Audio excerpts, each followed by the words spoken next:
안녕하세요. 원샷입니다. 출퇴근길 15분 만에 끝내는 직장인 주식투자 원샷입니다. 오늘 방송은 직장인이 꼭 알아야 할 핫한 테마, 제약 바이오 테마입니다. 그 제약 바이오는 우리 개인 투자자분들이 가장 좋아하는 업종이죠. 왜냐하면 한 방이 있기 때문에. 근데 사실 너무 모르시고 투자하는 경우가 많아요. 그래서 지금 이 시간 동안 간단히 기초 개념을 깔고, 그리고 지금 트렌드에 맞게 관심을 가져줘야 할 종목이 뭔지 알아보도록 하겠습니다. 꼭 기억해 두시고 반복해 보시기 바랍니다. 이제 출발합니다. 자, 일단 용어에 대해서 한번 설명드릴게요. 얘기는 많이 들어봤는데 어떤 건지 하나씩 보시죠. 일단 의약품은 크게 전문 의약품, 일반 의약품으로 나뉩니다. 전문 의약품은 흔히 ETC라고 표기되고요. 일반 의약품은 OTC라고 표기가 되는데, 말 그대로 전문 의약품은 의사가 처방을 줘야 돼요. 그래야만 살 수 있는 거죠. 여러분 처방 좀 받아서 사는 거. 일반 의약품은 뭡니까? 의사 처방 없이 약사랑 가서 뭐 주세요 하고 먹는 거 있죠. 뭐가 있을까요? 해열제, 강장제, 뭐 진통제, 뭐 이런 거 있겠죠. 타이레놀, 바카스 이런 게 이제 일반 의약품입니다. 그리고 이제 가장 또 이제 중요한 게 크게 합성 의약품이냐 바이오 의약품이라고 나뉘어요. 합성은 말 그대로 화학적인 어떤 케미칼, 어떤 분자 구조를 이용해서 화학약품인 거죠. 그러니까 똑같이 복제가 가능해요. 어떤 뭔가 그 분자 구조, 천하薬품의 그런 어떤 분자 구조를 밝혀서 인공적으로 합성했는데 그건 똑같이 복제가 가능하죠. 그래서 제네릭이라고 많이 들어보실 거예요. 여러분 이제 갖고 계신 종목에 대해서 제약 업종 갖고 계시다면 제네릭의 기본적인 복제입니다. 기본적인 의미가. 그래서 성분, 용법, 용량, 투여 공료, 용도가 동일한 약 개발이에요. 약이 개발 가능한 건데, 그러니까 이런 제네릭은 똑같이 복제가 가능하잖아요. 나 말고도 다른 사람이. 그러니까 결국 이거는 영업력으로 승부가 나는 거고, 리베이트가 되게 중요한 거죠. 그러니까 진입장벽이 낮다. 이렇게 볼 수가 있고, 이제 계량 신학. 그 제네릭의 어떤 이제 약간의 화학적 구조나 재질을 변형해 어떤 새로운 가치를 부여하는 겁니다. 상대적으로 이런 합성 의약품은 지금 말씀드린 바이오 의약품보다 훨씬 개발이 짧고 비용이 적게 들겠죠. 화학적으로 이렇게 계산만 해서 만들면 되니까. 근데 이제 지금 말씀드린 바이오 의약품은 좀 틀려요. 기본적인 컨셉이 생물체에서 유래된 물질로 어떤 이제 만든 겁니다. 그래서 기본적으로 유전자를 이렇게 조작을 해야 되고요. 또 그걸 다시 또 재조합하는 그런 의약품입니다. 이건 크게 두 가지로 나뉘는데요. 바이오 시밀러 너무 많이 들어보셨죠? 그리고 바이오 베타. 바이오 시밀러, 바이오 베타로 나뉘는데 바이오, 근데 시밀러 유사하다는 거예요. 이 바이오 의약품은 그 원 오리지널 약을 복사를 100% 못해요. 왜냐하면 생물체에서 만든 거기 때문에 그래서 시밀러라는 표현을 쓰는 거예요. 그래서 오리지널 바이오 의약품의 특허 기간이 끝난 뒤 이를 본떠 만든 복제약인데 100% 합성 의약품, 케미컬처럼 100% 복제가 안 된다는 거죠. 시밀러, 유사하게. 왜냐? 유전자를 100% 우리가 조작할 수 없잖아요. 그리고 이 바이오 시밀러의 신규 기술을 적용해 더욱 좋게 개발한 슈퍼 바이오 시밀러를 이제 바이오 베타다라고 합니다. 그리고 참고적으로 용어를 좀 아셔야 되는 게 CMO라고 많이 들어보셨을 텐데 바이오 의약품 위탁 생산입니다. 우리 상장한 종목 중에 뭐가 있을까요? 삼성 바이오로직스가 있습니다. 자, 그리고 이제 바이오 시밀러는 그 제가 그 앞서 말씀드린 동일 제품으로 생산이 완벽한 동일 제품은 힘들다. 그리고 허가받기가 더 까다롭다. 그런 게 있고 바이오 시밀러는 그 표 보시면 약가나 제조 비용이 높고 합성 의약품은 낮고 바이오 의약품은 진입 장벽이 높아요. 왜냐하면 유전자까지 만져야 되잖아요. 합성 의약품은 진입 장벽이 낮다. 뭐 이게 제가 말씀드린 부분이고요. 또 이제 또 가장 많이 또 들으시는 얘기, 임상 뭐 2상이다, 3상이다, 4상이다, 4상은 없죠. 예. 뭐 이런 얘기 많이 들으셨죠. 제약 종목 갖고 계신 분 대부분 그 얘기 들으셨을 텐데 한번 그거를 정리를 해볼게요. 맨 처음 전 임상 단계, 이건 이제 동물을 이용한 독성 시험으로 대부분 수월하게 통과합니다. 독성 시험의 독성. 그 다음이 임상 1상입니다. 이건 정상인을 대상으로 약물의 독성을 테스트하는 거예요. 그러니까 이게 효과는 좋냐 나쁘냐 이걸 보는 게 아니라 그냥 한번 투여해보고 어? 독성이 있네 없네를 보는 거예요. 그래서 안정성을 맞추기 때문에 성공률이 높습니다. 그리고 임상 2상 여기서부터 이제 좀 약간 신경을 써야 되는데요. 이제 인체를 대상으로 해요. 환자를 대상으로 하기 때문에 여기서 이제 약효를 테스트합니다.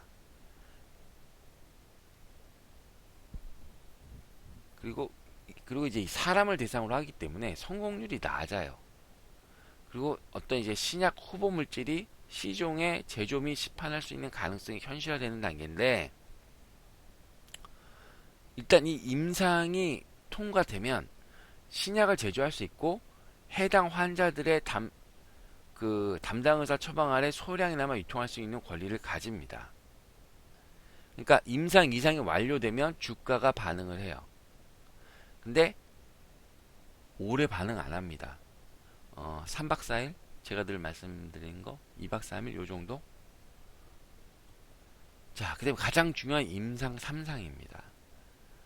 임상 2상과 같이 환자를 대상으로 약효와 부작용을 보는 단계이긴 한데, 임상 2상보다 그 검증하는 환자 수가 훨씬 더 많고, 그리고 약의 복용량을 결정한다는 게 차이점이고요. 그리고 비용이 많이 들고 임상 기간이 가장 깁니다. 특히 이제 중요한 게 임상 2상에서 어느 정도 검증을 했기 때문에 임상 3상은 비교적 성공 확률이 높아요. 그리고 임상 3상이 완료됐다는 건 시판 가능한 신약이 나왔다라는 뜻입니다. 그리고 임상 3상이 결과 긍정적으로 나오게 되면 그때부터 주가가 급등을 하게 됩니다. 그리고 급등세는 완료까지 진행되면 이제 시각청 허가를 기다려야 하는 1년이 있어요. 밑에 바로 다음 단계가 조건부 시판 허가인데, 그동안 이제 매물이 등장하게 됩니다. 그 다음 단계가 이제 조건부 시판 허가 승인, 이제 NDA, BLA 뭐 이런 얘기인데, 이제 임상 2상이 완료되거나 임상 3상이 진행되는 신약, 임상 2상도 완료되고 일정 조건에 따라 조건부 허가가 나올 수 있어요. 뭐 이런 게 임상의 실험 이제 대표적인 그런 내용입니다. 보시면 이걸 잘 보셔야 돼요. 임상 단계별 성공률이 있는데 1상은 그냥 안정성 테스트라 그랬잖아요. 그러니까 63% 정도예요. 높죠. 근데 그 다음부터 임상 2상에서는 인체 한다 그랬잖아요. 그러니까 사람을 대상으로 하다 보니까 그 성공률이 30%로 뚝 떨어져요. 여러분 60에서 30이 간 게 아니라 100%에서 임상 1상에서 60% 갔잖아요. 63%. 그 63%를 또 100% 났을 때 30%가 임상 2상이라는 거예요. 그리고 임상 3상은 임상 2상 그 30%를 다시 100%로 났을 때 절반만 간다는 얘기고요. 훨씬 임상 3상보다 높죠. 성공 가능성이. 그러니까 임상 2상에서 깨질 확률이 가장 높다. 그러니까 투자의 관점에서는 임상 2상이 완료된 후를 투자를 해야겠다 보시면 될 것 같고, 임상 3상이 완료됐어요. 그럼 이제 조건부 시판 승인은 훨씬 높죠. 85.3%. 근데 이 전 과정을 봤을 때 임상 1상부터 신약 승인까지 성공률은 단 9.6%입니다. 그러니까 여러분이 주식을 투자하실 때 이걸 잘 보고 하셔야 돼요. 아니면 진짜 단타로 하시든가. 그리고 한번 의약품 시장 규모를 한번 보시죠. 의약품 시장 규모는 약 8,810억 달러까지 올해 성장을 할 거고요. 뭐 매년 한 5% 이상의 성장률이 있습니다. 근데 이제 중요한 게 그 아까 합성의약품, 바이오의약품 제가 나눠서 말씀드렸잖아요. 근데 특성을 보면 합성의약품의 그 비중이 떨어지고 있어요. 그리고 바이오의약품의 비중이 커지고 있습니다. 그게 이제 합성의약품은 말씀드렸지만 복제가 쉽고 이러다 보니까 이 특허 만료가 많아지고 그다음에 경쟁이 세지다 보니까 시장이 축소되고 있고, 이 바이오의약품은 고령화에 따른 이제 만성 질환자 수가 이제 늘잖아요. 그리고 소득 수준 향상에 따라서 의료 비용이 증가하면서 이거 비싸다고 아까 말씀드렸잖아요. 바이오의약품은. 그러니까 이제 바이오의약품이 대세다. 그렇게 보시면 될 것 같아요. 아직 4분의 1 정도의 수준이지만. 그럼 한번 보시죠. 의약품 중에 어떤 의약품이 가장 많이 팔리냐, 전 세계적으로. 첫 번째가 항암제가 가장 시장이 큽니다. 그 다음이 당뇨병. 세 번째가 루마티스 의약품이 차지하고 있습니다. 그 다음에 이제 바이러스, 백신 이런 거 있죠. 그게 뭐 그 정도 수준입니다. 요런 수준 이제 시장이 돼 있으니까 신약 개발도 이런 거에 따라서 되고 있습니다. 그럼 국내 제약 바이오 회사의 현황을 한번 보시죠.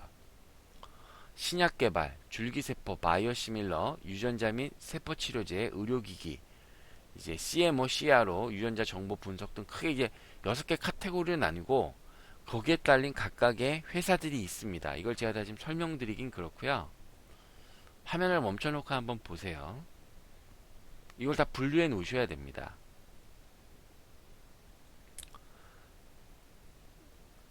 이것도 이제 같은 내용인데 뭐 이것도 시간 되시면 정지해서 한번 보시고요. 간단히 설명드리면 유전자 제조합은 단백질은 뭐냐? 그럼 유전자 조작 기술을 이용해서 제조하는 펩타이드 또는 단백질이고요. 유효 성분이. 세포 치료는 이제 세포를 이제 체외에서 배양 증식해서 이제 이용하는 거고. 유전자 치료는 말 그대로 유전자를 변형해서 질병을 치료하는 거고. 백신은 감염병, 일반 질환 등의 예방을 목적으로 하는 거고. 혈액 제제는 혈액을 원료로 이제 혈액 성분 제제와 그걸 하는 겁니다. 그래서 각각의 대표 기업들이 있어요. 요것도 한번 꼭 보시고요. 이제 가장 중요한 거 오늘의 하이라이트, 국내 신약 개발 현황에 대해서 한번 대형 제약사와 소형 제약사를 나눠서 보겠습니다. 녹십자 이것도 화면을 해서 보세요. 이건 뭐 따로 설명드릴 게 많진 않아요. 왜냐면 뭐는 뭐다, 뭐는 뭐다, A는 B다 이런 식이기 때문에. 녹십자 그린진 F A형 혈우병 치료제 임상 3상이고요. LG생명과학의 휴미라 류마티스 관절염이 임상 3상, 한미아품 에플라페그라스 호중구 감소증 임상 3상, 그다음에 동아ST 시백스트로 페리엄 슈퍼 항성제 임상 3상, SK바이오팜이 이제 SKLN05 기민증 임상 3상, YKP509 간질치료제 임상 3상, 삼성바이오 에피스 SB8 비소세포 폐암 임상 3상입니다. 아, 이거 찾느라고 한참 걸렸어요. 제목도 다 특이하죠. 예. 근데 이제 중심 이제 중요한 거 여기서 대형 제약사가 이렇게 하고 있는데 제가 임상 2상이랑 3상만 고른 건데 이제 최근 트렌드가 이 사람들이 임상 3상에서 뭐 신약과까지 바뀌는 게 아니라 한미 약품의 예를 보듯이 일정 임상 2상에서 2상 정도 3상에서 3상도 아니죠. 임상 2상 정도에서 해외 제약사에 팔아요. 기술을 수출해요. 그걸 이제 많이 들으셨죠. 라이센스 아웃이라고. 그런 게 요새 추세다. 그러니까 임상 2상 정도를 관심 있게 봐야겠다. 그렇게 말씀을 드릴게요. 그 다음에 이제 그 약가이나 중소형 업체니까 힘들잖아요. 뭐 리베이트 규제도 있고. 그래서 제네릭 영업, 복제약, 화학 복제약 이런 영업하기 힘드니까 중소기업 제약사도 나름 신약을 개발합니다. 그 중에 이제 몇 개 말씀드릴게. 현대아품의 레보투스 CR, 진해 거담제 레보투스 계량이고요. 그 다음에 임상 3상 가고 있고, 펜젠, 이프렉스, 만성 신부전 빈혈 치료제인데 이게 임상 3상. 그리고 이제 중소형 제약사 중에 가장 관심이 가는 게 G3BNT입니다. 사실 저 이게 잡주인 줄 알았거든요. 근데 이걸 하다 보니까 나름 이제 괜찮은 거더라고요. 특히 이제 임상 3상을 앞두고 있는데 이게 그러니까 얘네가 좀 머리를 쓴 게 희귀병 치료제를 신약을 개발하고 있어요. 근데 그게 뭐가 장점이 있냐? 희귀병 치료제는 치료제가 별로 없다 보니까 승인을 빨리 해줘요. 통과의 확률도 낮고. 그래서 이제 제목은 미정인데 신경 영양성 각막 치료제가 있고 GBT101이라고 수포성 표피 박리 직약증이 약증이 있습니다. 근데 이게 다 올해 임상 3상이고 올해 결과가 나올 수가 있어요. 근데 아쉽게도 방송하는 지금 시점에서는 매수 관점은 아니에요. 근데 관심은 갖고 계셔야 된다. 이렇게 말씀드릴게요. 자, 그럼 이제 그 제약 바이오 중에 이제 앞서 말씀드린 제약주 중에 관심주들 한번 보실게요. LG 생활건강, 당분간 관망, SK케미칼, 투자 관점 전진적 비중 확대 오버웨이트입니다.